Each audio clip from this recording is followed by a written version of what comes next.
grabando. Recordemos, por favor, diligenciar la asistencia. Ana María, ¿puedes verificar que puedas compartir pantalla, por favor? Me dice que solo los organizadores y moderadores de la reunión pueden compartir contenido en este momento. Ay, espérate un momentico, entonces.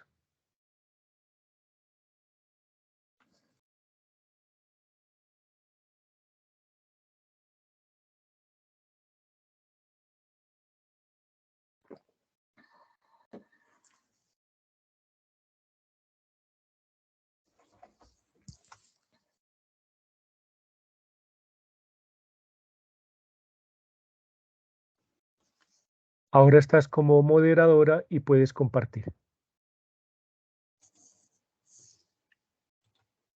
Sí, señor. Bueno, tenga la onda. ¿Están viendo mi pantalla? Muy bien, Ana María. ¿Se ve en buen tamaño? ¿O lo aumento un poco más? Creo que por ahí a 150 estaría bien. Ok, perfecto. Bueno, Ahora sí se ve bien. entonces, Okay. adelante, por favor. Voy a silenciar mi micrófono y tienes la palabra. Bueno, buenos días para todos. Hoy tenemos la relatoría dando inicio al parágrafo 2 dentro del libro que estamos en este momento en estudio, una investigación sobre el Estado. Recordemos que estamos en el capítulo 1, en la estructura óntica del Estado, el parágrafo 2, Estado y Derecho. En resumen, la doctora Stein nos plantea un debate de la soberanía relacionada con el Estado y derecho. Para esto, nos precisa como definiciones de derecho puro, derecho positivo, derecho subjetivo, y cabe anotar también que pues la influencia que ella tiene de Reinach por ser parte de ese ciclo intelectual que rodeaba a la autora, la vamos a ver reflejada específicamente en este parágrafo. Más tarde voy a volver sobre este término que está mencionado dentro del texto. Un poco sobre el contexto de quién es Adolf Reinach. Digamos que dentro del trabajo, el ambiente de trabajo de Stein, no solo están las apreciaciones de su maestro Husserl, sino también las influencias claras en las temáticas por parte de Adolf Bernhard Philipp Reinach, quien nace en 1883 y muere en 1917, si no estoy mal, en la Primera Guerra Mundial. Fue un filósofo alemán de la Escuela de la Fenomenología de Múnich, teórico del derecho, destacado representante de la llamada tradición realista dentro de la fenomenología y considerado por Husserl como primer compañero de trabajo real en el desarrollo del movimiento fenomenológico. En el análisis del texto, entonces, para mirar como a manera de resumen lo que teníamos o algunos de esos conceptos en los que abordamos en el primer parágrafo. Hablamos de la comunidad estatal. Para la autora, el Estado es una forma de sociedad. Digamos que este concepto no es, no es solamente, digamos, planteado por ella, sino que también, digamos, ha sido como la definición de muchos autores, definir el Estado como esa sociedad. Sobre una estructura, esas sociedades están planteadas sobre una estructura en el hecho de que ahí viven diferentes sujetos que interactúan o que tienen formas de convivencia de diferentes maneras. Lo vimos detalladamente, la masa, la comunidad, la sociedad, el pueblo. En última instancia, todos estos son tipos posibles de vida común de los sujetos, o sea, la forma como se correlacionan o como de alguna manera conviven. Otro de los aspectos que también se destacaba, digamos, dentro de esta primera parte de la comunidad estatal era la soberanía, que corresponde al Estado o a la esencia de que el Estado es poder. O sea, la soberanía corresponde al Estado y la esencia del Estado es el poder. Los estados podrían reposar tanto sobre las bases sociales como las comunitarias, Y aquí es donde, digamos, viene el trabajo de Edwin Stein, que básicamente no se queda solamente como con el concepto de el Estado como una sociedad, sino el Estado como una comunidad. Y es precisamente lo que nos está dejando, digamos, como eh, ver en este momento, digamos, como en este primer escenario.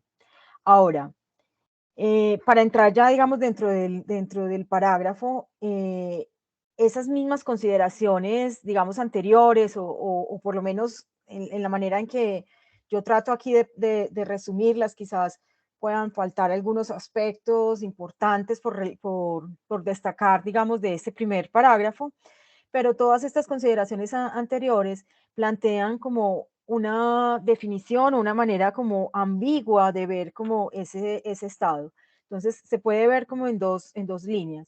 La primera, el pueblo no es necesariamente un fundamento para la existencia del Estado. O sea, es como, como la primera apreciación. El Estado puede tener esa base, es claro, pero parece extrañamente vacío e inconsistente cuando no lo tiene.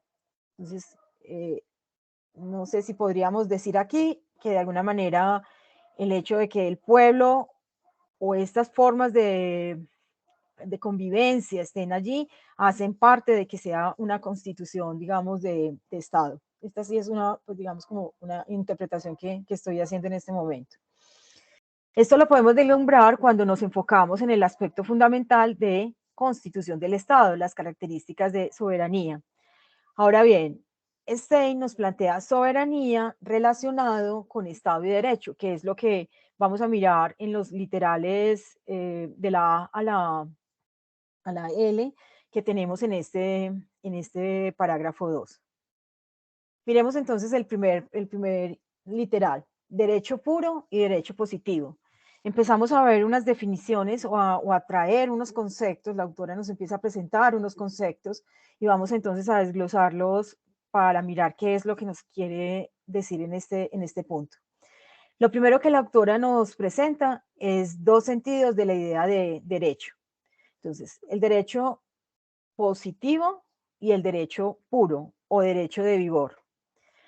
En el derecho positivo hay estados de cosas con derecho que existen al margen de todo arbitrio e independientemente de que sean reconocidos o no por algún derecho de vigor. Son relaciones de derecho puras. Un derecho nacido en una promesa se extingue cuando la promesa se ha cumplido. Voy a volverme para entender el término de arbitrio. Arbitrio es la facultad de las personas para resolver o decidir una cosa. Aquí tenemos un ejemplo, el testamento es un acto personalísimo.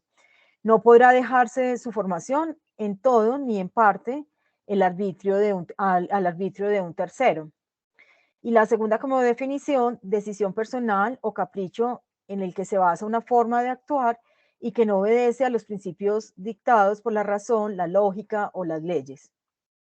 Entonces, es importante entender este término que no estoy muy segura si es más bien obedece más como a ese contexto jurídico. Bueno,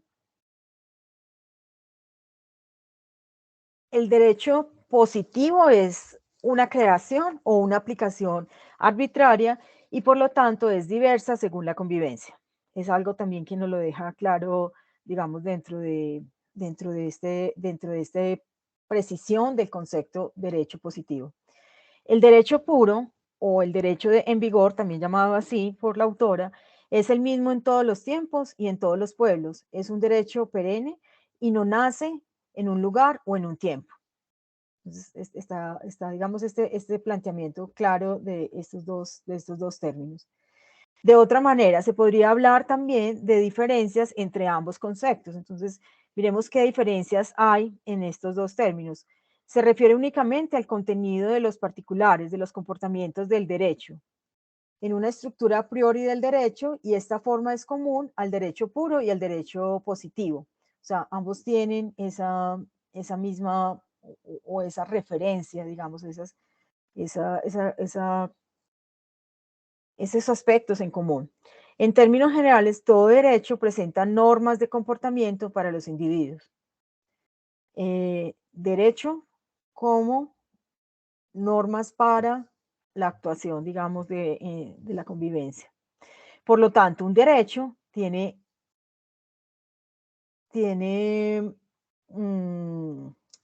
perdón, quería volver acá a un punto. Quiero aquí que tal vez no hice énfasis en esta parte donde este concepto que ella da de la definición de derecho positivo está basado, quiero hacer referencia a esta nota que tengo acá, referente a lo que Adolf Reiner explora como en la esfera del derecho puro. Y es importante esa referencia, como lo señalaba, digamos, al comienzo, porque pues son términos que van muy ligados pues a este contexto de las leyes o del derecho civil específicamente. Bueno, eh, retomando, en términos generales, todo derecho presenta normas de comportamiento para los individuos. Por lo tanto, un derecho tiene validez porque se reconoce esa exigencia. Y el término validez acá no hay que interpretarlo, digamos, desde la mirada de la lógica, sino que es desde la mirada desde las proporciones, sino que también tiene su connotación interpretativa en el contexto del derecho. El derecho puro y el derecho positivo del mismo contenido se relacionan entre sí por la esencia y el derecho. Para que el derecho pueda realizarse, es decir, para que pueda llegar a ser vigente, es preciso que a esa exigencia se le haga primeramente valer. Proclamar la exigencia significativa, legislar o dar publicidad a las disposiciones legales. El primer derecho que ha de ser establecido y reconocido para que otras disposiciones puedan entrar en vigor es el derecho a legislar. Y ese concepto de derecho a legislar hace parte como de una tercera definición de las que veníamos ya hablando. Entonces, veníamos hablando de derecho positivo, derecho puro y derecho a legislar.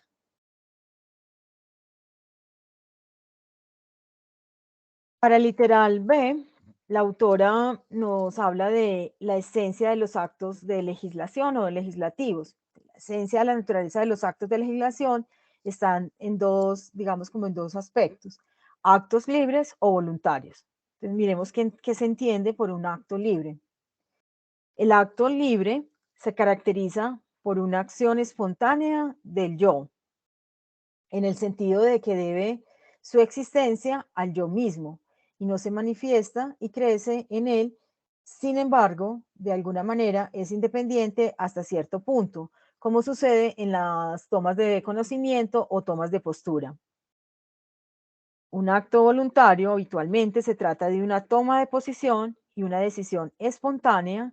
La afirmación de la voluntad y la decisión van, digamos, correlacionadas, emparejadas. El yo aparece entonces en estas definiciones como una instancia central para la cual puede fluir las olas de la vida psíquica que nacen generalmente del contacto con el mundo exterior y de donde puede partir un movimiento contrario que oriente el impulso hacia el exterior. Las disposiciones legales reglamentarias, entonces, de toda la organización del Estado y de todo el comportamiento de los ciudadanos, de tal manera que llegara a alcanzarse esa meta, la posibilidad de tal derecho positivo, indiferente a todas las normas de derecho puro, es indiscutible. Entonces, en este literal hay también nuevamente conceptos que vamos a estar utilizando inclusive en el transcurso de lo que viene de la lectura en los próximos literales, que obedece a actos libres y a actos voluntarios. El siguiente literal, el sujeto de los estados legislativos. digamos que aquí el recorrido que hace la autora dentro de la presentación de este literal es darnos una serie de definiciones, una serie de definiciones alrededor del Estado, y nos lo presenta como de alguna manera. Este es el subtítulo que tiene el literal, y yo de alguna manera en la lectura fui como identificando o traté de poner otros subtítulos. Entonces todos estos que van a ver a continuación son tal vez como interpretación de esas definiciones donde nos está planteando como, o nos está poniendo a ver el Estado o a darle una mirada al concepto del Estado relacionado con otros temas. Hago como esa precisión. Entonces, lo primero, consideramos ahora al sujeto susceptible de ejecutar actos espontáneos y que por este hecho es exigido como autor de la legislación. Un acto es un libre actuar espiritual y denominamos personas al sujeto de esa actuación, así como hay actos libres que tienen como fundamento otras vivencias, así también la personalidad muestra otros motivos constitutivos que no son la libertad. Esas son definiciones mmm, copiadas directamente o tomadas como referencia de la autora. Empiezan, digamos, aquí las apreciaciones que yo le estaba dando como interpretación. El Estado como el relacionamiento. El interrogante aquí es hacia considerar a los individuos como personas o como autores posibles de esos actos libres. O si también el sentido de hablar de personas colectivas, también reivindicadas como legisladores. Entonces, es mirar que no solamente es lo que haga un individuo, o en este caso, pues una persona, digamos, sino que también es ese grupo colectivo o esa forma de asociación que se tenga es la que tiene, digamos, ese efecto sobre el relacionamiento con el Estado. Hemos dicho que el Estado es soberano, lo cual significa que él mismo es el autor de su derecho.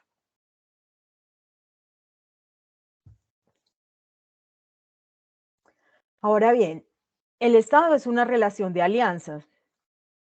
Cuando una serie de personas conciertan una alianza, entonces cada sujeto realiza espontáneamente ese acto de unión. Además, eventualmente por el mismo acto, cada uno declara en común con los otros y para todos los demás que esa alianza está sellada. Es, digamos, ese pacto queda, digamos, de alguna manera impune a la conformación de la alianza. Y de este modo la alianza se constituye a sí misma y comienza a existir. Entonces, mm, relación de ese Estado como alianza. El otro, el otro aspecto que quiero destacar dentro de la lectura es el Estado eh, en esa posición de liderar la toma de decisiones. Entonces, no es necesario que todos los actos realizados por la comunidad estén decididos por todos los individuos que la componen. Un cuerpo más restringido puede decidir por el conjunto de la comunidad a la que pertenece.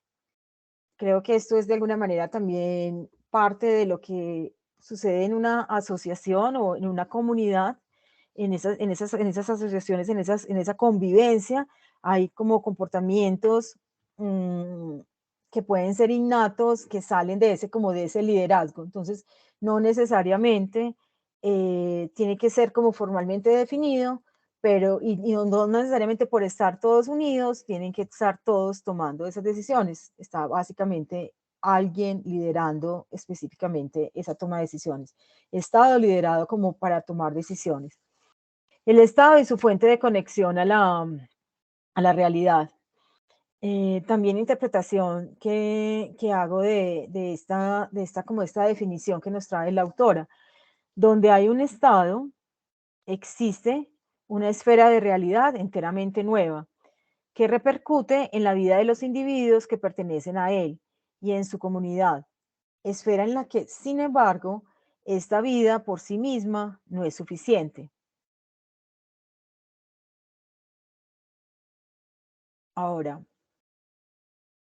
hay una definición o un planteamiento nuevamente sobre el Estado, el Estado en una lógica de comunicación y respeto hacia otros. El Estado necesita una persona o un cuerpo de personas para expresarse y necesita un ámbito de personas para ser escuchado y para existir. Entonces, la libre expresión, el concertar o escuchar, y eso hace parte, digamos, como de su constitución para la existencia. El Estado no puede realizar actos sino cuando hayan personas que lo representen, que los hagan por él. Es también aquí, digamos, como la precisión que nos hace la autora. Eh, la siguiente definición hace referencia al nivel de autoridad del Estado. Él es en interpretación propia. El Estado se halla ineludiblemente estructurado como un poder estatal y un ámbito de autoridad. Lo habíamos visto en el, digamos, en el contexto inicial, retomando un poco lo del parágrafo 1. Para todo lo que es órgano del Estado, es decir, para todo lo que actúa en nombre del Estado, es esencial el tener la función representativa, es decir, representar a la totalidad del Estado.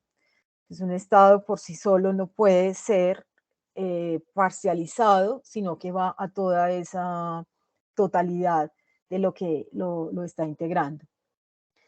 Y la última que traigo aquí a colación es como el poder estatal. El poder estatal en los regímenes no absolutistas, en un colectivo que actualmente se constituye, que adopta sus decisiones en común, pero no para sí, sino para todo el Estado.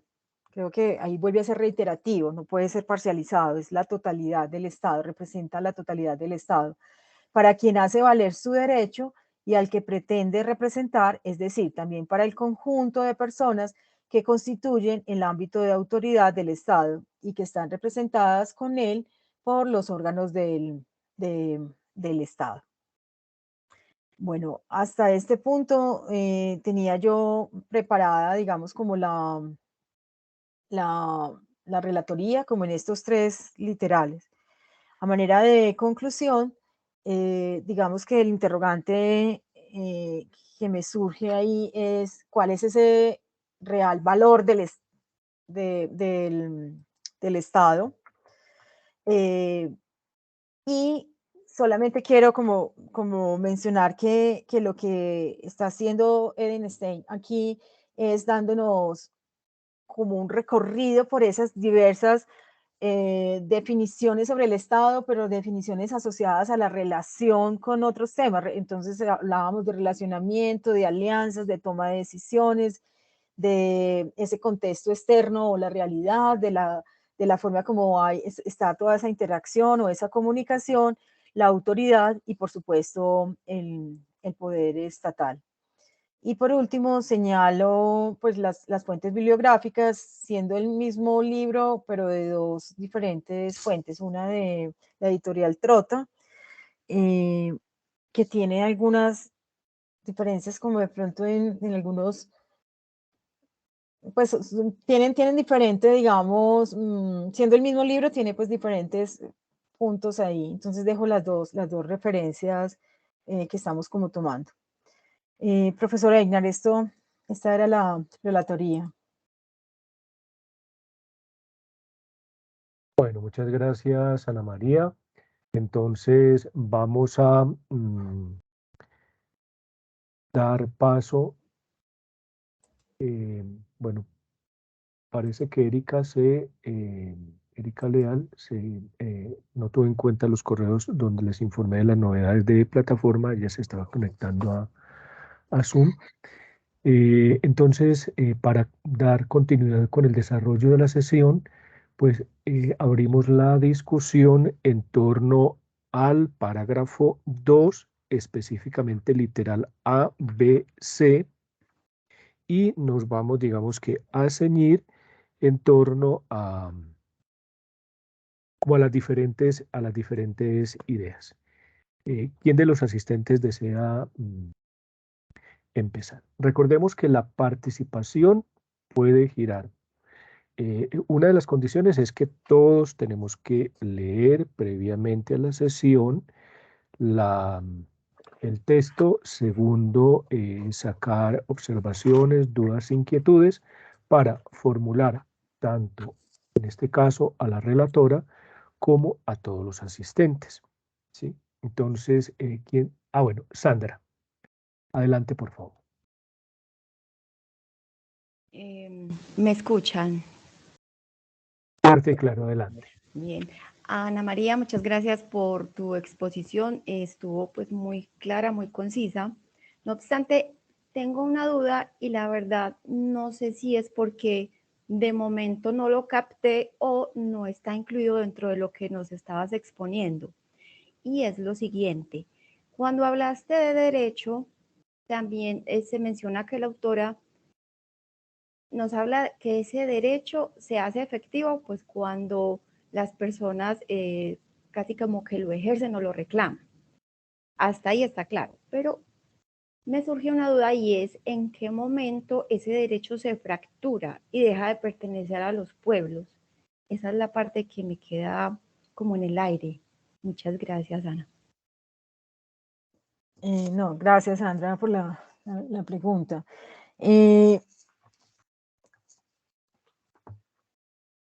No tengo de pronto claridad sobre, digamos, como sobre cuándo se fractura y cuándo deja de pertenecer. No sé si es porque realmente en este momento, digamos, y tal vez en este punto estamos hablando de precisar como conceptos y así inicia, digamos, este parágrafo a presentarnos como esa posición o esa correlación que trata ella de hacer del concepto de soberanía que veníamos desarrollando y del cual habíamos hablado ya en el primer parágrafo, y lo relaciona con el Estado. Pero no sé si alguno más de los participantes quiere de pronto como interactuar referente a la pregunta o al comentario que nos está haciendo Sandra. Yo la verdad de pronto también lo veo, o también me queda como interrogante. Gracias, Sandra, gracias, Ana María. Efectivamente, Sandra, te agradezco que escribas la pregunta en el chat, porque pues la ventaja que tenemos con Teams es que esas respuestas en el grupo de estudios steinianos se pueden seguir, o más bien esas preguntas se pueden seguir aclarando, se pueden seguir dando elementos para... Pero bueno, tiene levantada la mano, adelante por favor, con tu intervención, Hola, ¿se me escucha? Sí. Sí, hermano, fuerte y claro. Listo, muchas gracias. Yo tendría inicialmente dos comentarios. El primero sería con respecto al parágrafo, bueno, al numeral A, sobre la distinción entre derecho positivo y el derecho puro.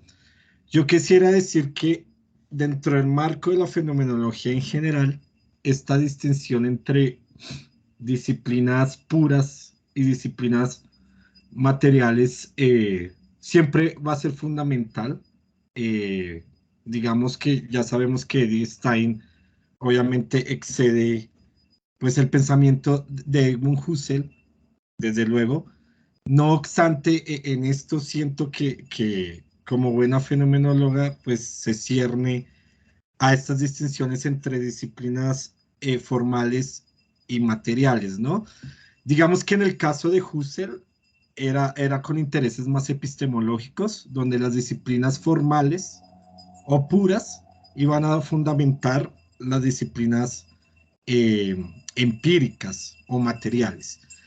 Pero aquí en el caso del derecho, pues funciona distinto, porque uno pareciera creer que si uno razona en el sentido de Husserl, uno creería que el derecho puro fundamentaría un poco el derecho material de entrada, pero parece ser que no es así.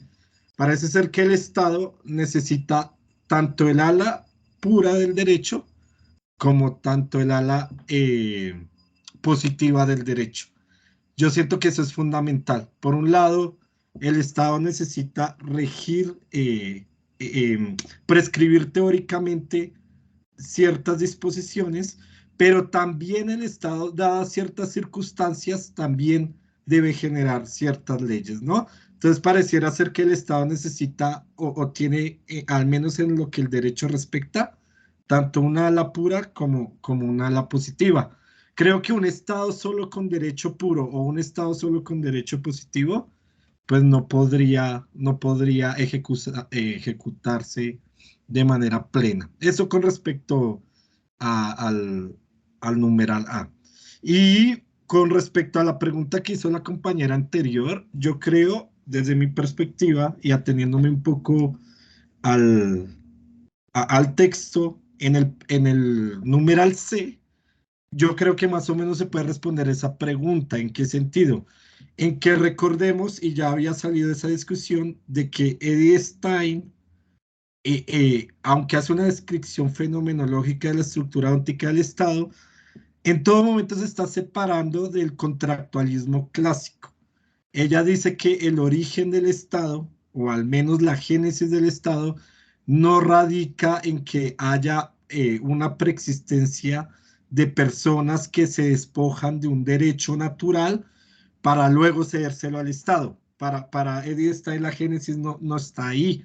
Más bien, Estado y derecho, y eso lo va a decir más adelante, son cooriginarios, vía los actos legislativos y vía la alianza que también es importante. Entonces, no es que haya primero un derecho natural que luego se le ceda al Estado, sino que el Estado y el derecho nacen cooriginariamente. Siento que esa es la tesis de Stein, ya el doctor Einar me corregirá. Pero bueno, eso con respecto, para de pronto fundamentar esa respuesta, yo invitaría, y ya lo miran personalmente, que nos acerquemos a la página de 559, de la traducción de Carmelo, de la página 559, donde claramente Edith Stein vuelve y critica las teorías contractualistas del Estado, ¿no? Sería esos dos comentarios y perdónenme ahí extenderme. No, muchas gracias, mi hermano. Todavía tenemos tiempecito, tenemos media hora hasta las 10:15.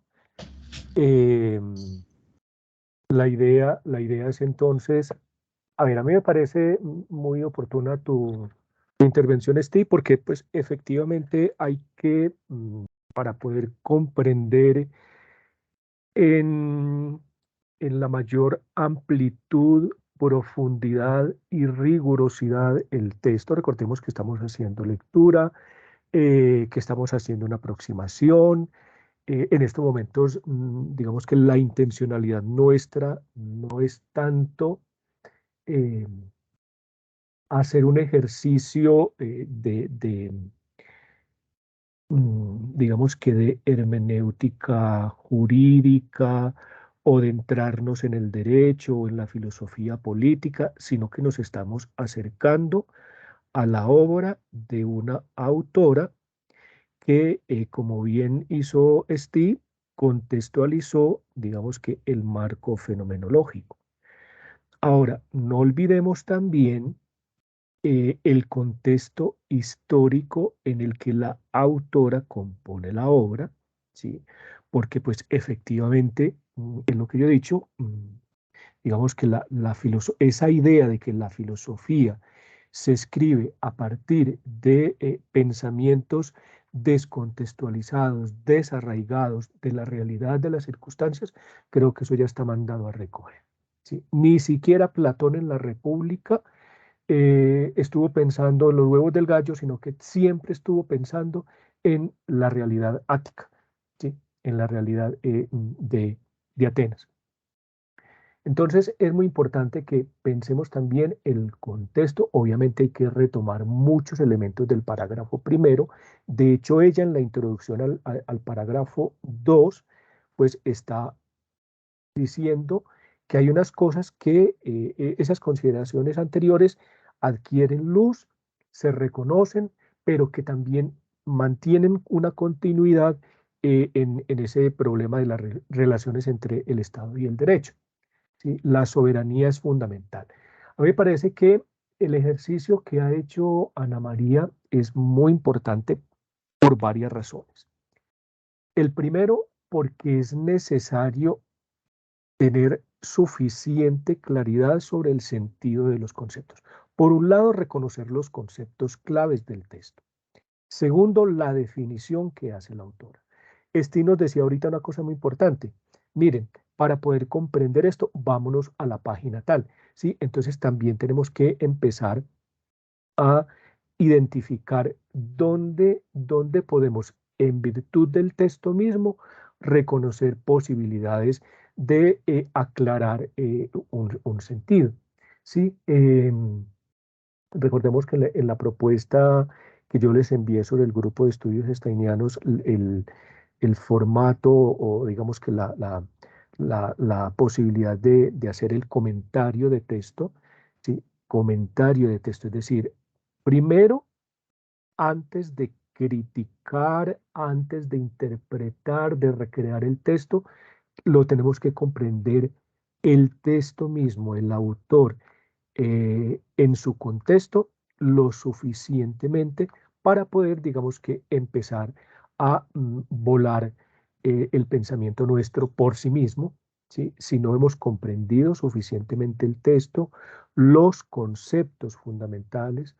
Recordemos que Edith Stein está haciendo fenomenología todo el tiempo y por tanto está describiendo, ¿sí? Está haciendo un análisis, está haciendo una descripción en este caso del Estado y el derecho, y ahí es donde digamos que nos tenemos que parar. Que nos queden preguntas, que nos queden vacíos, que nos queden incluso errores de comprensión. Pues para eso, digamos que está el ejercicio colaborativo, porque pues obviamente las diferentes lecturas eh, nos permiten complementar, ¿sí? Nadie posee la verdad absoluta, pero digamos que en el diálogo mismo racional, en el diálogo del pensamiento, vamos construyendo una verdad, una aproximación a los planteamientos. Yo quisiera, si todavía digamos que no hay otra intervención, quisiera señalar la necesidad de hablar o de reiterar el derecho puro y el derecho positivo. Parece ser que digamos que en la disciplina del derecho se habla de derecho natural, ¿sí? Y esta autora es algo con lo cual, digamos que toma distancia y basándose precisamente en Reinach, plantea entonces esos dos conceptos. Recordemos que el primero señala relaciones basadas en estados de cosas. Un ejemplo del derecho puro es una promesa. Ella da un ejemplo. Es injusto no pagar una deuda. Eso es derecho puro, ¿sí? Steve me presta mi plata. Él de muy buena manera me prestó porque se solidarizó con mi situación hipotética de una emergencia y él me prestó esa plata. Si yo no le pago a Steve, digamos que dentro del marco del derecho puro sería una injusticia, ¿sí? Aunque en términos, digamos que jurídicos positivos, es decir, en el caso hipotético, no hubiese una ley que prescriba que si yo, o más bien que si una persona no paga una deuda, pues tendría, digamos que, castigo.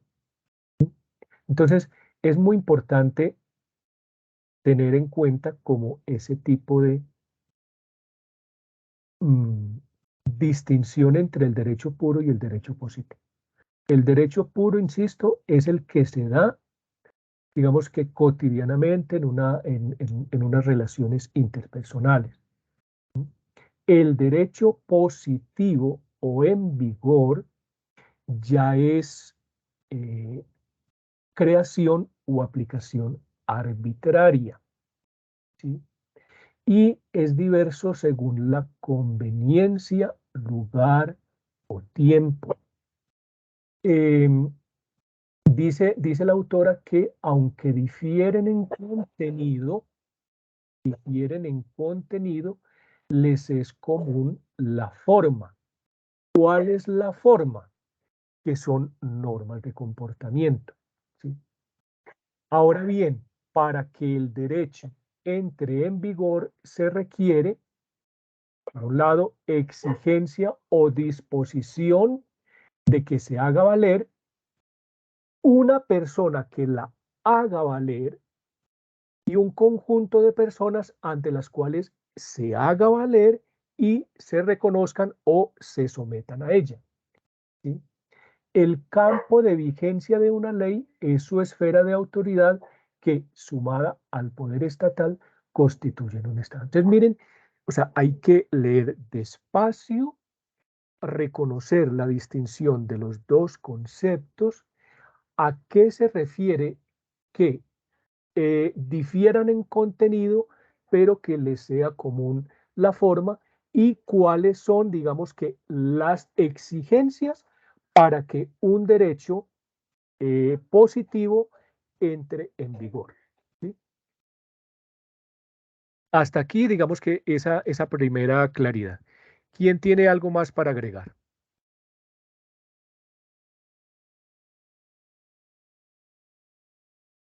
¿O continuamos con algunas aclaraciones? Ana María, compañeras, compañeros. Tal vez yo, y profesora Ina nos marca ahí un punto específico. No hay veces en la lectura, el ejemplo y tal vez inclusive más en la obra anterior que evaluábamos o que revisábamos sobre la empatía, habían muchos ejemplos y tal vez omití de pronto esa parte de los ejemplos que ayudan precisamente como a esa interpretación. Eso de, digamos, como de poder no solo entender el concepto sino también de mirar la manera de cómo lo lleva. De la autora, de alguna manera nos lo puso ahí, tal vez lo omití, es válido, digamos, como eso, y es importante tal vez llevarlo como a ponerlo como en un contexto de entendimiento o acercarnos como un poquito como de, bueno, uno trata como de desmenuzar estas palabras que están ahí, estas frases, esta correlación, digamos, de conceptos que ella nos está dando, pero la manera como yo también lo traigo. Entonces, es esa parte, por ejemplo, de esa precisión, y lo veíamos precisamente en el libro anterior sobre la empatía, habían muchísimos, digamos, ejemplos que ella misma tiene puestos dentro del texto.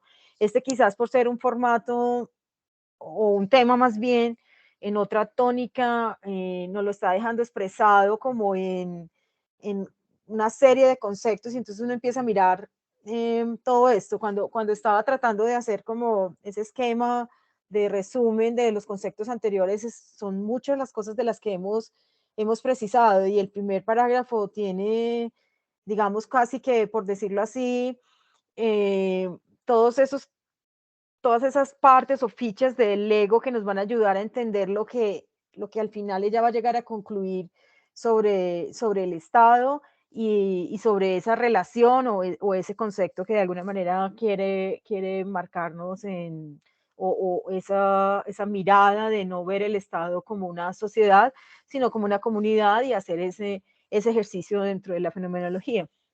Quería solamente como precisar esa parte que tal vez hay que tener más filigrana y en algún momento la palabra de filigrana nos la mencionaba el profesor Einar, de desmenuzar un poco más el texto para poder como acercarlo a nosotros y darle pues esa mejor lectura.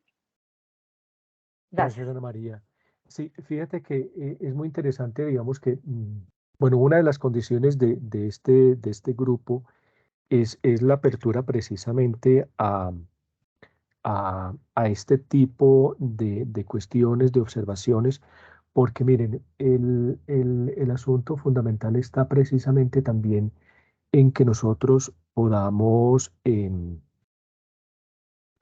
siempre reconocer bueno, digamos que en términos generales, los autores alemanes, más la fenomenología, más digamos que Edith Stein, que realmente en nuestro contexto colombiano, de hecho, esta semana en estas jornadas internacionales de filosofía en la que tuve la oportunidad de hacer una ponencia, un profe argentino decía, realmente Edith Stein es muy desconocida en nuestro contexto, ¿sí? Escasamente en México y en Chile es donde más se ha trabajado. En Brasil creo que una sola persona, en Perú creo que una sola persona, digamos que ha estado...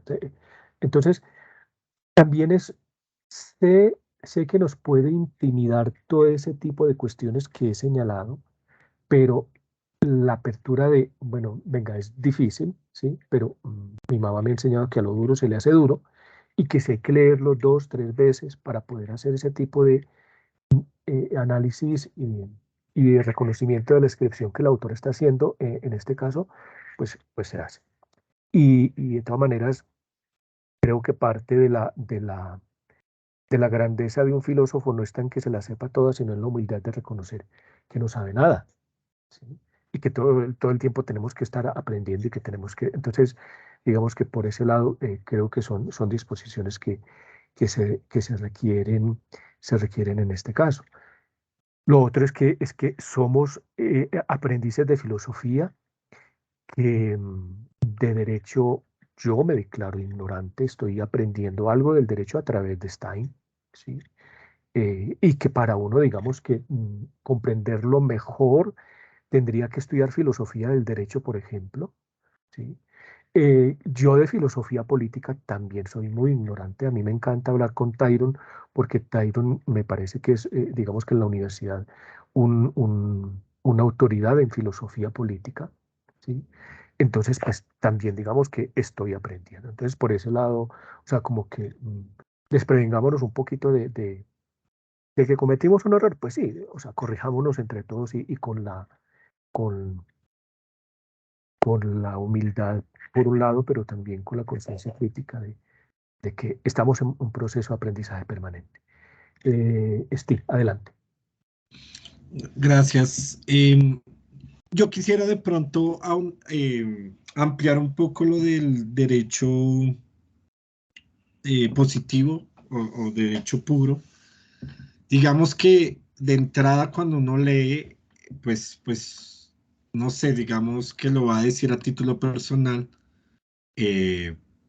uno puede escandalizarse un poco en la medida en que las prescripciones o las disposiciones del derecho puro son universales, ¿no? Como lo dijo Ana María, y lo dice Edith, está en todos los tiempos, son atemporales.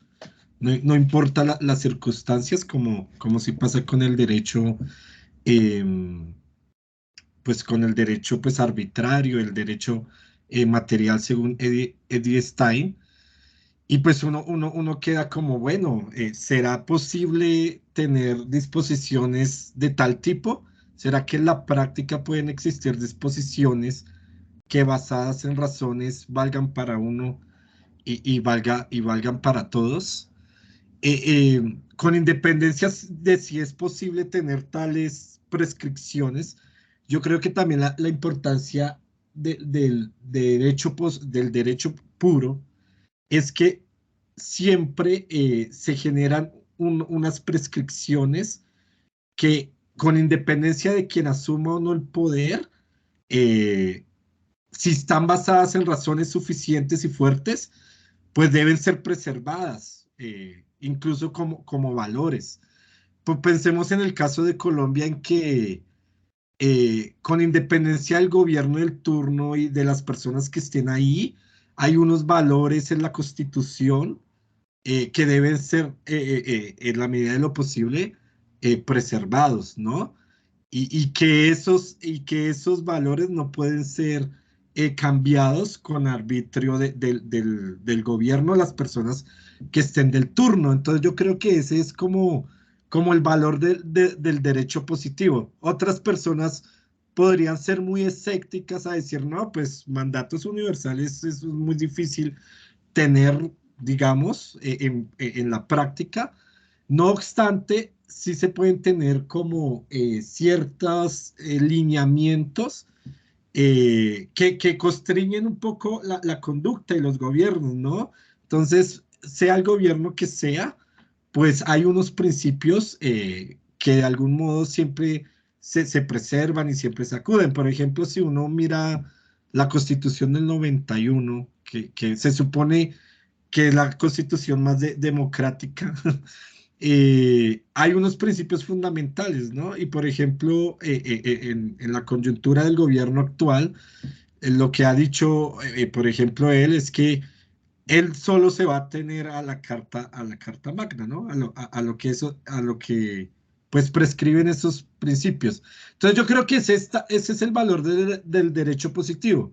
Y lo digo porque para alguien que esté dentro del culturalismo, el contextualismo, pues va a ser muy difícil aceptar principios universales. Pero digamos que, o sea, desde mi perspectiva y aterrizándolo un poco más, es como ciertos ideales que construyen nuestras conductas particulares, que siempre nos invitan como a ser falibles en el momento, ¿no? A ser más democráticos, a ser más respetuosos de la vida, etcétera, ¿no? No sé si me haga entender. Eso era lo que quería decir. Muchas gracias, ¿Quién más desea hacer alguna intervención respecto a la temática que ha abordado Ana María? Ana María, tú misma también puedes complementar alguna idea. No, creo que precisamente Steve lo estaba haciendo ahorita en esa parte, y creo que has vuelto como, digamos, como todas estas cosas que nos has comentado, vuelves como a esas dos definiciones, digamos, como de estado puro, o de derecho puro, derecho positivo, y esa posición. Yo no sé si referente en el parágrafo C, y eso sí, pues digamos más como una invitación a los que estamos ahorita en esta mesa de trabajo, queramos como de pronto profundizar.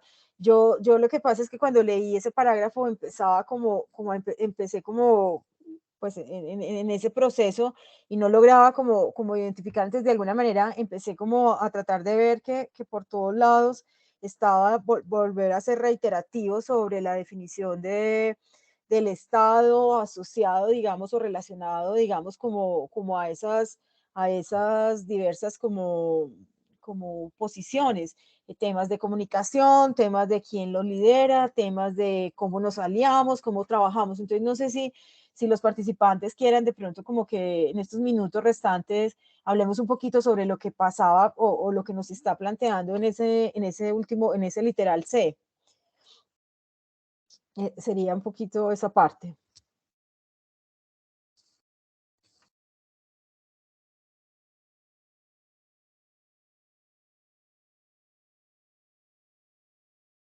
Vale, mientras que de pronto se animan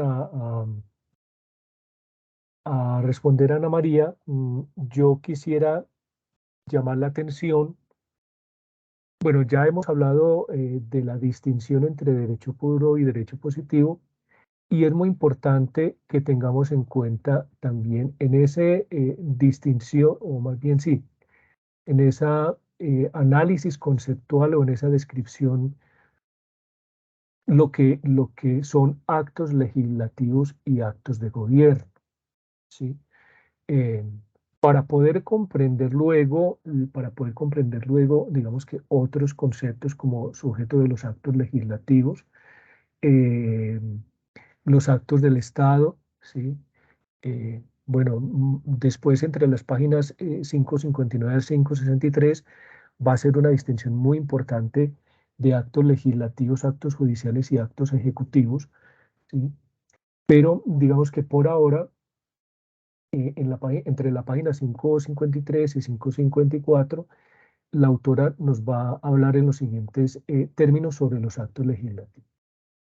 Dentro de ellos comprende lo que son determinaciones, ¿sí? O proposiciones de un sujeto que indican que algo debe ser. Entonces aquí estamos en el marco del deber ser.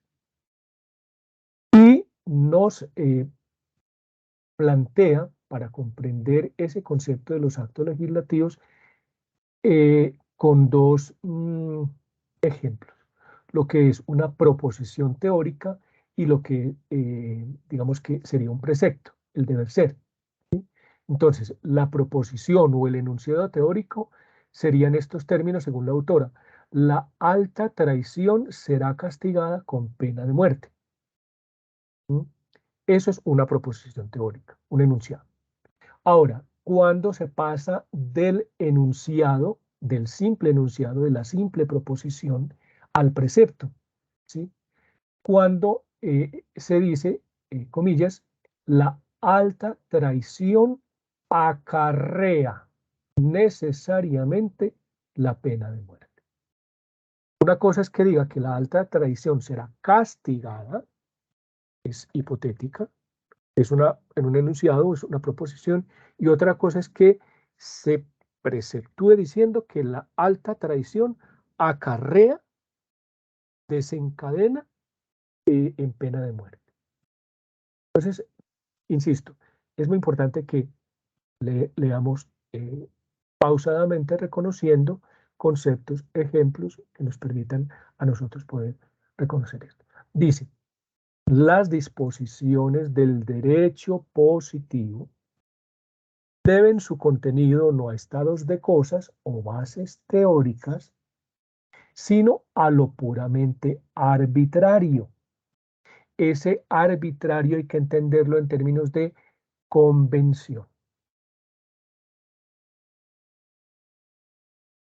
La esencia o naturaleza, caso particular de los actos libres, espontáneos, se deben al yo o voluntarios, toma de posición y decisión espontánea. Un acto espontáneo es un libre actuar espiritual, ejecutado por un sujeto por sí mismo. Ahora, digamos que,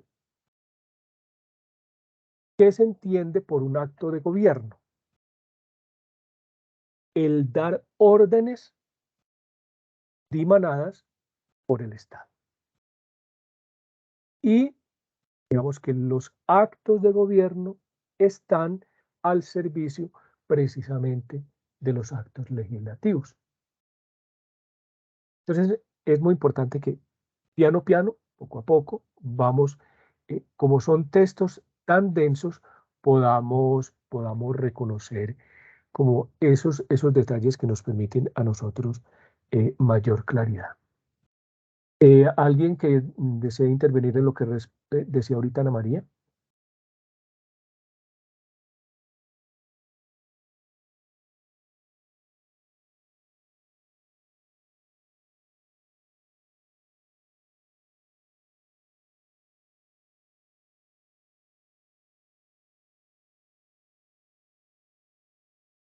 Mm, Sandra, en reacciones está la manito de levantar la mano. Profesor, es que yo la tenía activa desde un momento a otro, se me desapareció, pero solamente quería hacer, pues, si me Adelante. permiten, como una observación que de todas maneras pues ya tiene mucho que ver con lo que nos acaba de decir y nos decía hace un momento Steve, y No sé si ustedes, digamos, que tienen un poco más de experiencia con esta autora, podrían darnos como unas pautas para quienes apenas estamos empezando a conocerla, de cómo entenderla mejor, sin caer como en confusiones de tipo legislativo, como se acaba de mencionar hace un momento. A mí me pasa eso, como que no sé muy bien como qué tipo de interpretación tengo que hacer, y está bien lo que acabamos de escuchar por su lado, pero no sé si Steve o Ana nos quisieran complementar, porque veo que Ana logra interpretar y, como ella misma dice, desmenuzar muy bien esas ideas, pero siento que muchas veces no es cuestión de semántica, porque pues uno va y busca en el diccionario e interpreta. No sé, como que otro aspecto adicional haya que considerar. Era eso. Steve, Ana María, ¿quién quiere responder? Pues Dale. yo quiero decir algo breve. Digamos que, como lo ha dicho el profesor Einar, cada autor nos ofrece un universo del discurso y si tú ves, Stein va haciendo sus definiciones, ¿no? Claro, todos los términos son equívocos, pero ella va definiendo, va a entender por derecho positivo esto, va a entender por derecho puro esto, va a entender por actos legislativos esto y aquello, etcétera. Claro, desde luego, por ejemplo, y yo te entiendo, te pongo un ejemplo concreto. En derecho, el derecho positivo, por ejemplo, hay otro autor en filosofía del derecho muy conocido que es Kelsen, y él habla de derecho positivo, pero es totalmente distinto a lo que ahí se está refiriendo Stein con derecho positivo, mientras que el derecho positivo es como el derecho puro para Stein, habría que entenderlo así. ¿Acaso el derecho positivo en Stein es el derecho como material, circunstancial? Entonces sí hay que de pronto atenerse al universo del discurso pues del autor, a las definiciones. Digamos que ya como herramientas metodológicas, muchas veces cuando yo no logro entender del todo como la idea o el contexto de discusión del autor, pues hay especialistas, hay en las bases de datos que nos brindan las universidades, uno puede buscar fuentes secundarias que le explican a uno y hacen un ejercicio didáctico de explicarle a uno la autora o el autor. Pero claro, en filosofía siempre nos enfrentamos a que un término es equívoco, ¿no? Y que cada autor pues da su universo del discurso y lo argumenta, ¿no? Tampoco es que se vuelva un lenguaje privado y ya no se pueda entender, no. Obviamente lo argumenta, pero pues yo al menos daría como esos tics iniciales, ¿no? Ana María. Sandra, como para responder, y creo que sí, uno lo acaba como de decir. Sí, es como difícil enfrentarse. Por ejemplo, a mí me pasó algo, la edición de Trota, y yo inicialmente leí en Trota, y yo, bueno, empecé ahí como a marcar pues como algunos aspectos. Y después para poder, pues digamos, seguir la lógica de lo que estamos haciendo con el texto que estamos utilizando, que es el de la traducción me escapa ahorita el nombre. De las horas completas. De las obras completas, y poder como ponerlo dentro de las páginas y eso, y empecé a leer y yo dije, ¿esto qué es? Porque siendo lo mismo encuentras como diferencia. Entonces, yo lo único que digo acá, tal vez lo decía ahorita, esto es un poco de lo que digamos, como que tener esa paciencia, el profesor no lo ha dicho, el profesor Aina no le ha dicho, piano, piano, en sus palabras, o filigrana también es una de las palabras de profesor. Es como, básicamente creo que es como nos toca abordar cualquier texto que uno empieza uno no se puede tragar entero la definición que está ahí, ya listo, ya quedó, sino que hay que tratar creo que el ejercicio puede ser como tratar de decirlo en tus palabras, y cuando tratas de decirlo en tus palabras dices, uy, no, yo no entendí nada. Entonces, es básicamente eso. Y precisamente, si uno vuelve a hacer, digamos, escribir también es una buena forma. Yo estoy tratando de manejar el formato que es que es el formato que nos propuso el profesor dentro del grupo, porque te ayuda tal vez como a ir poniendo cada cosita y a darle como sentido. Pues en metodología eso es lo que estoy tratando de hacer. Y seguramente si yo vuelvo a hacer este ejercicio en un par de días, seguramente lo haré de otra manera totalmente diferente. Entonces es como un poco esa parte.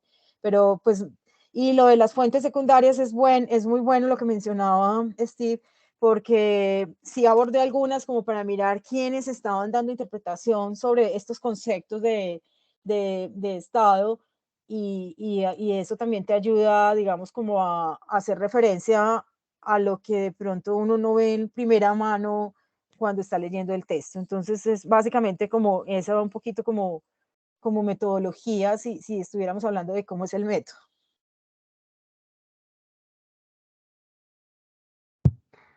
Bueno, yo quisiera agregar a las indicaciones que han dado mis compañeros lo siguiente. Por un lado, mire,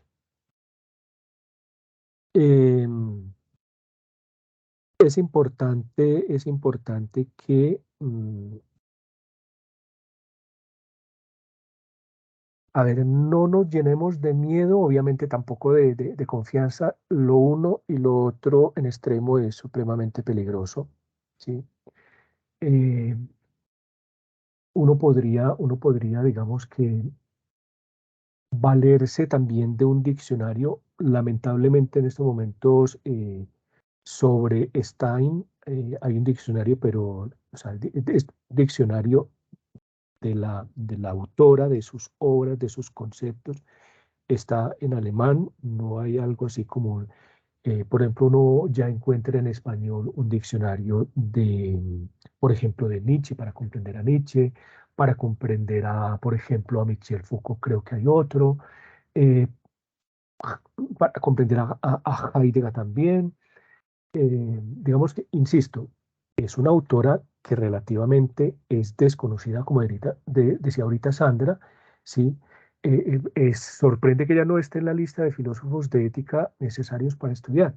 De esta autora sorprende que siendo, digamos que tan polifacética, tan prolífica en su producción, pues al menos en la filosofía hispanoparlante, es relativamente desconocida. Sus obras traducidas al español, pues son de los últimos 20 años, ¿sí? Entonces, eso también nos pone en ciertos límites, y uno como filósofo lo primero que tiene que reconocer también son sus propios límites, ¿sí?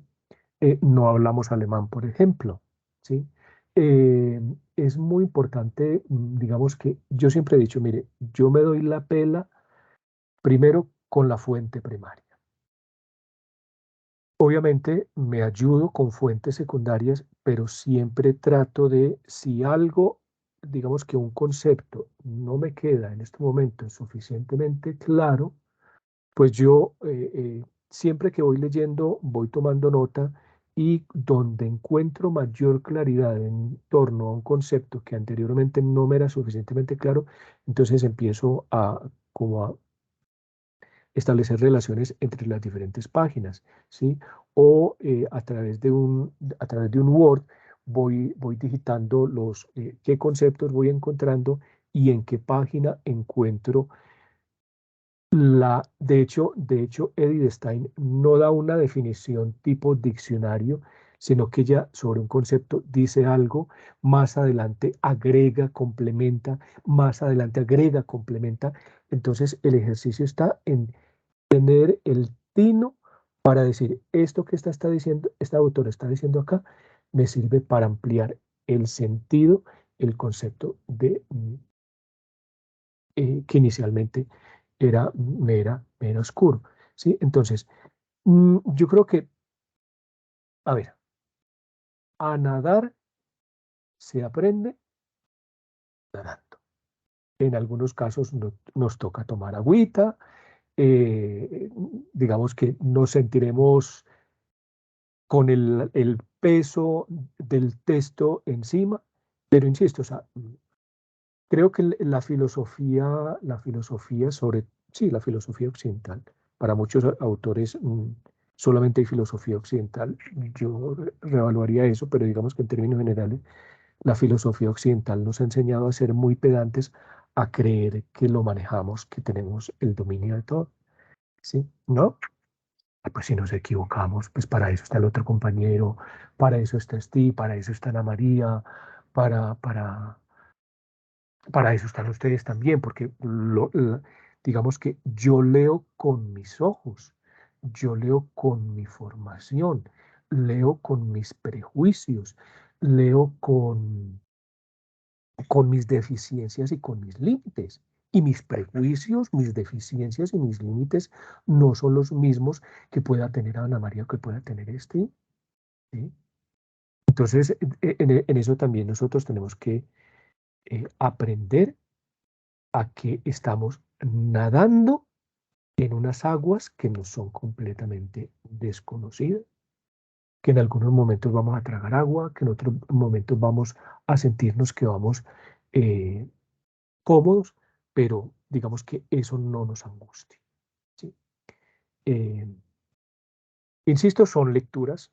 No, con esto no nos vamos a volver steinianos de pe a pa.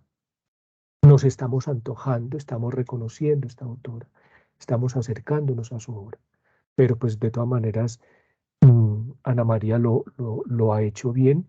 Y para que nos demos unos 10 minuticos de descanso, ¿quién haría el protocolo para la próxima sesión y quién asumiría los literales del D? Podemos ir de 3 en 3, del D, E, F.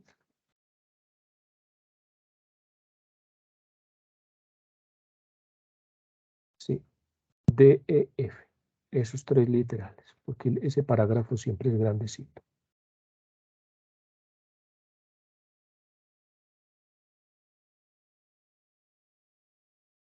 ¿Quién se arriesga?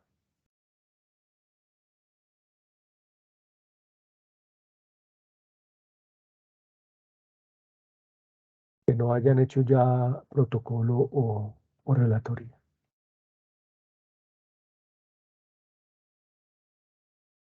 Sin miedo.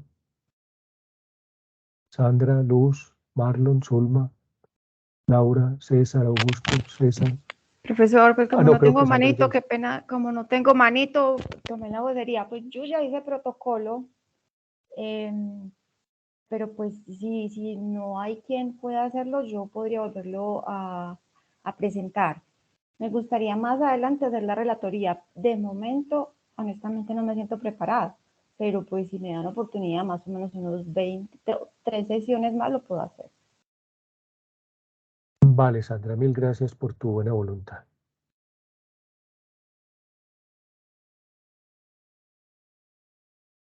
Bueno, entonces, para no abusar de Sandra, cualquier otra persona que haga el protocolo y yo preparo la próxima sesión. Entonces,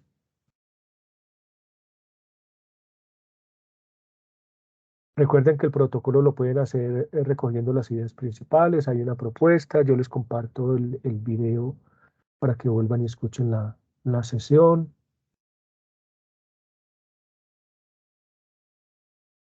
No nos dé miedo, muchachos. Estamos entre amigos, estamos entre colegas, estamos entre compañeros. Después en un congreso hay que defender ideas, argumentarlas, aprender a recibir críticas.